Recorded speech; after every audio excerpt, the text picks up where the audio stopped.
Disclaimer: this story contains mature themes intended for adult viewers, 20+. Viewer discretion is advised. It was 2:43 a.m. when I stood barefoot in the kitchen, wearing only his shirt, soft, oversized, and still carrying his scent. The floor was cold, but I didn't feel it. My pulse was louder than the silence between us. He leaned against the doorway, half in shadow, watching me like I was a question he'd stopped trying to answer. I didn't mean for him to see me like that. Or maybe I did. We used to be everything. Laughter, sweat, long drives with the windows down and no destination. But something had shifted. Somewhere between late-night texts that stopped coming and kisses that lasted seconds instead of minutes, the warmth had started to cool. His name is Drew, former soldier, now quiet, unreadable. The kind of man who carries old pain in his eyes and makes you want to fix him, even if it breaks you. Me? I'm Layla. A photographer by passion, a romantic by curse. And lately, I've been staring at the empty side of our bed wondering if love like ours was ever real, or just convenient. Tonight was supposed to be ordinary. I came home late from a shoot, rain in my hair, emotions stretched thin. Drew was already back, but didn't say much. Just the usual nod. No kiss. No, how was your day? So I showered, put on his shirt, and wandered into the kitchen like a ghost in someone else's life. When he saw me standing there like that, his eyes darkened, but not with desire, not just yet. It was something deeper. A silent war behind those irises. He took a step forward. And another. Each one louder than the last in that haunting quiet. You can't keep doing this, Layla, he said, voice low, almost broken. Doing what? I whispered, even though I already knew. It was this, standing there half bare, half hoping. Clinging to something already slipping through our fingers. You wear my shirt when you want me to remember. When you're scared I won't touch you again. His words sliced deeper than I expected. I didn't answer. I couldn't. He walked closer, close enough to brush a strand of hair from my cheek. You think wearing this'll fix what's breaking? Tears pricked my eyes, but I wouldn't let them fall. Not in front of him. Not tonight. I don't know what else to do, Drew, I said. I don't know how to bring you back. He stared at me, jaw tight. Then, just like that, he kissed me. Hard. Desperate. Like he hated how much he still needed me. His hands gripped my waist. My legs trembled. And for a second, I felt that old spark, the one that made the world stop. But just as suddenly as he kissed me, he pulled away. Eyes flickering towards something behind me. Why is his phone on our counter? My blood ran cold. The silence after Drew's question was deafening. That glowing phone on the counter, a careless mistake, or maybe a silent scream for attention. My breath caught in my throat. He didn't move. Didn't blink. It's not what you think, I said, but the words sounded thin, practiced, even to me. He didn't yell. Drew never did. That wasn't his way. His silence, though, that was the blade. So what is it then? He asked, his voice rough. Because that's not my phone. I opened my mouth, then closed it again. I couldn't lie to him. But I also didn't know how to tell the truth without shattering us completely. I called Eli. After the shoot. Just to talk. His expression didn't change, but I saw the twitch in his jaw. Eli, his old friend, once part of our circle, before things between them went cold. Before things between us started unraveling. You called him, he said slowly, as if tasting something bitter. I wrapped my arms around myself, the shirt falling lower on one shoulder.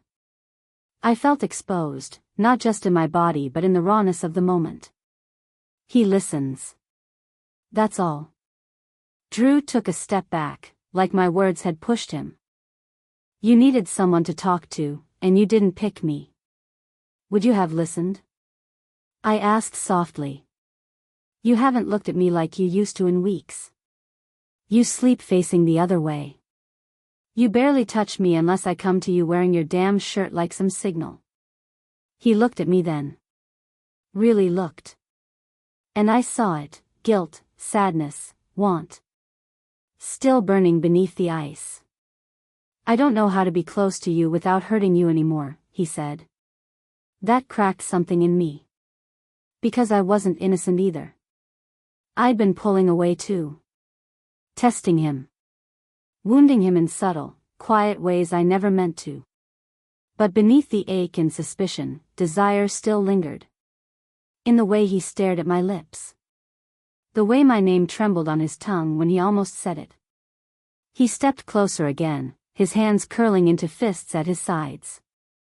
Are we still in this, Layla? I couldn't answer. Not yet.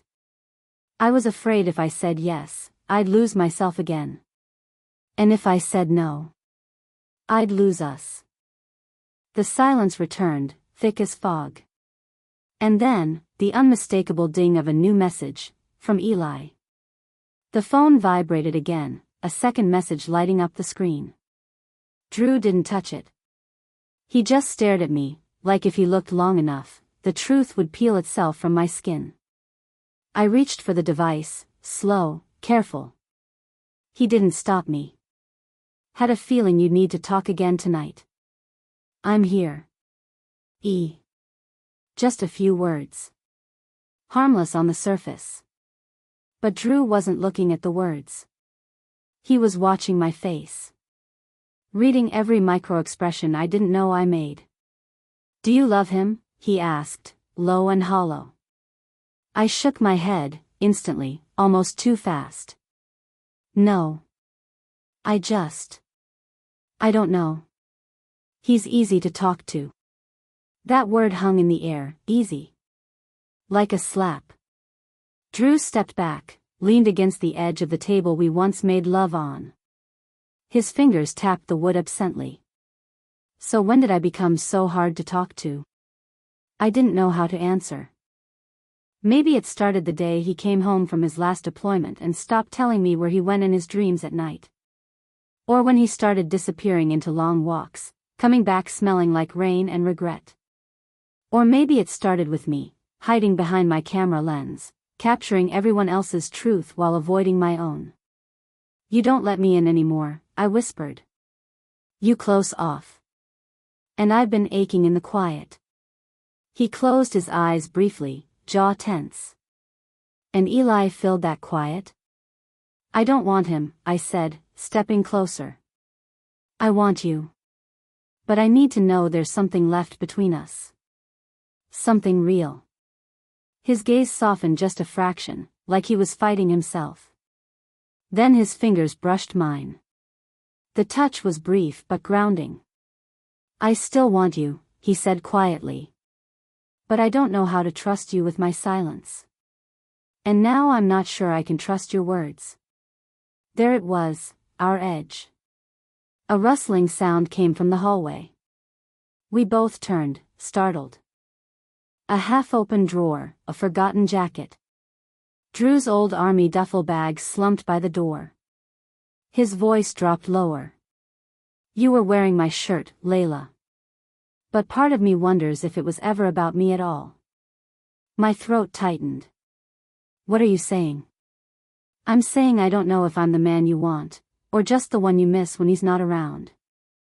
I stepped back, shaking my head. That's not fair. He shrugged. Neither is this. The rain began again outside, soft at first, then heavier, like the sky itself had finally broken open. In the space between us, love lingered. But so did doubt.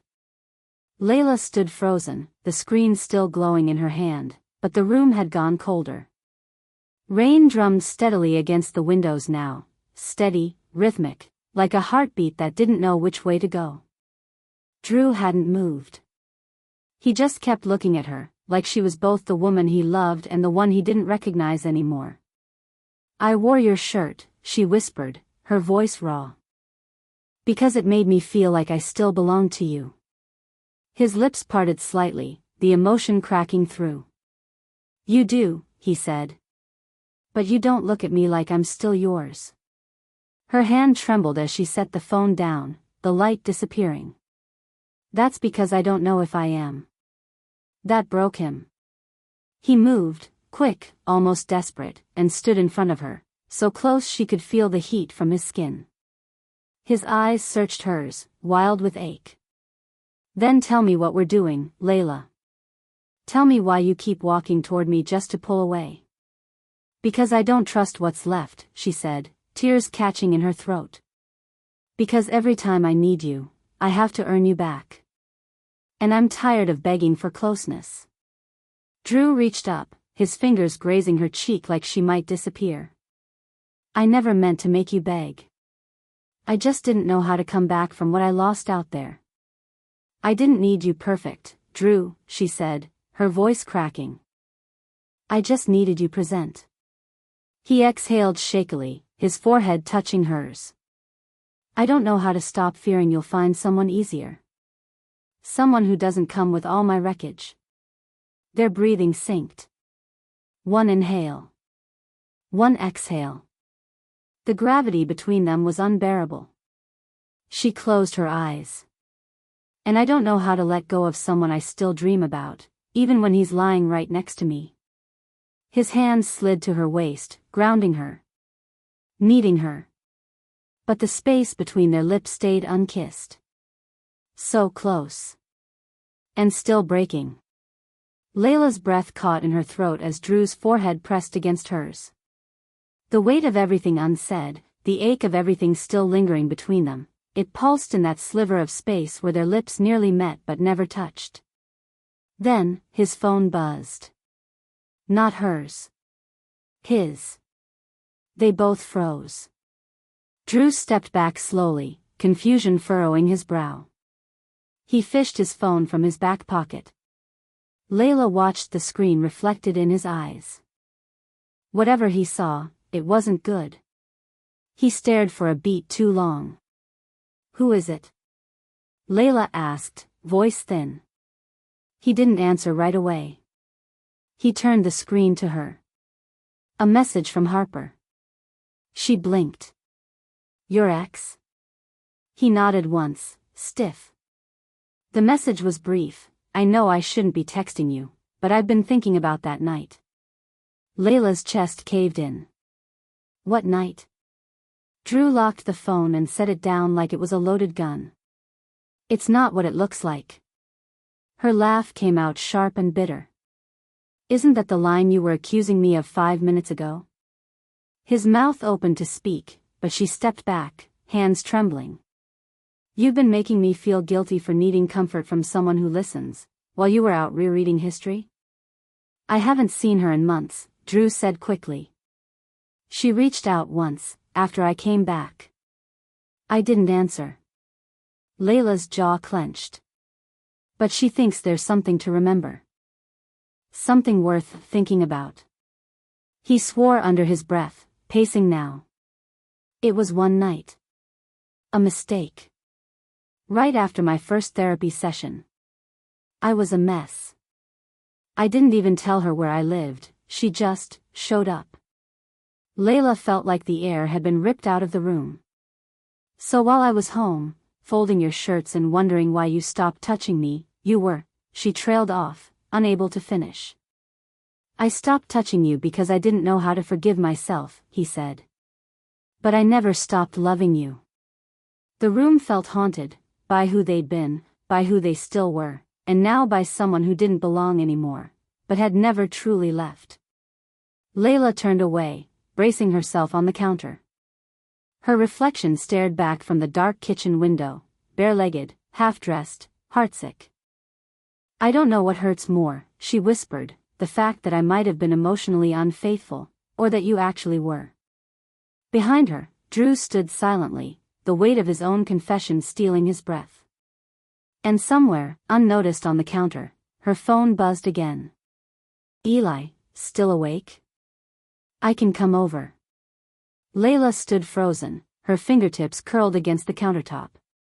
Her reflection in the rain-drenched window looked like a stranger, tired, exposed, but somehow stronger than she remembered. Behind her, Drew's voice broke through the silence. Say something. Please. She turned slowly, locking eyes with him. No longer just anger in her gaze, but clarity, years of love and disappointment converging into one final moment of truth. You broke something in me, she said quietly. But the truth is, I broke it first. The moment I stopped trusting that you'd come back to me whole.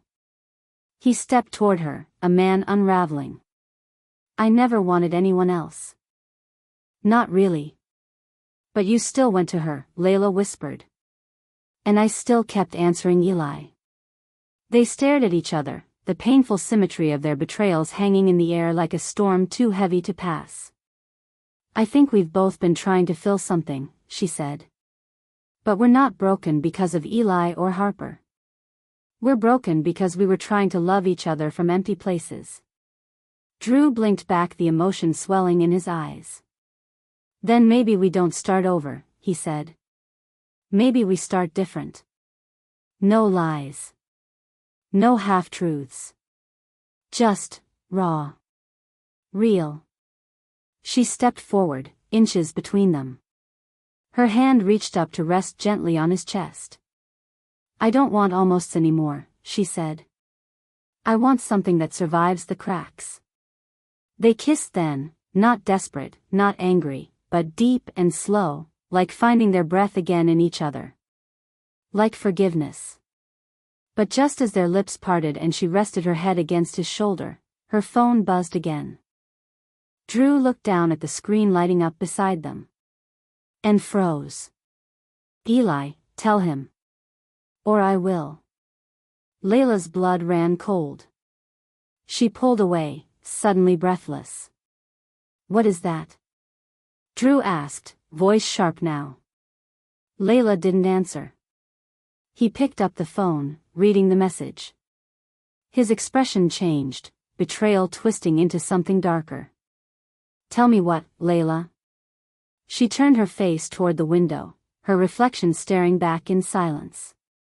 Her voice was almost inaudible. I saw Harper that night too. The rain had stopped by morning. Soft light spilled across the kitchen floor, casting long shadows of a night that couldn't be undone. The world looked quieter now. Not healed, but honest. Layla sat on the edge of the couch, wrapped in a blanket, her legs tucked beneath her. Drew stood by the window, staring out, as if trying to make sense of what love was supposed to look like after survival and betrayal. I didn't sleep with him, she said, finally breaking the silence. He didn't turn around. But you thought about it. I thought about what it would feel like to be wanted again, she said. Not as a fix, but as a choice. Drew exhaled slowly. And I thought Harper would remind me of the man I used to be. The one before the wait, before the silence. But she only made me feel more lost. They were quiet again. Not from tension, but reflection. All their secrets were out now. No illusions left to protect. Layla stood, walked to him slowly, and rested her hand gently against his back. He let her. We loved each other through our worst, she said. But maybe we didn't know how to love through the ordinary. He turned to her, eyes tired but clearer. We stopped choosing each other when it stopped being easy. She nodded. Love isn't just the spark. It's the staying. Even when it's inconvenient. He looked at her, a soft smile tugging at the corner of his lips. You still want to stay? She touched his chest. Only if we learn how to do it without burying pieces of ourselves again. They didn't kiss. They didn't need to. The silence between them no longer hurt, it held space. Later, Drew packed a bag, not to leave forever, but to give them air. Layla watched him go without begging. Because this time, it wasn't about punishment. It was about rebuilding. A week later, her phone lit up with a message. Drew, I still choose you. If you still want to try. She smiled, tears rising gently, not from pain but release. Love didn't always look like a fairy tale. Sometimes, it looked like two broken people daring to try again, with nothing but truth and trembling hope between them.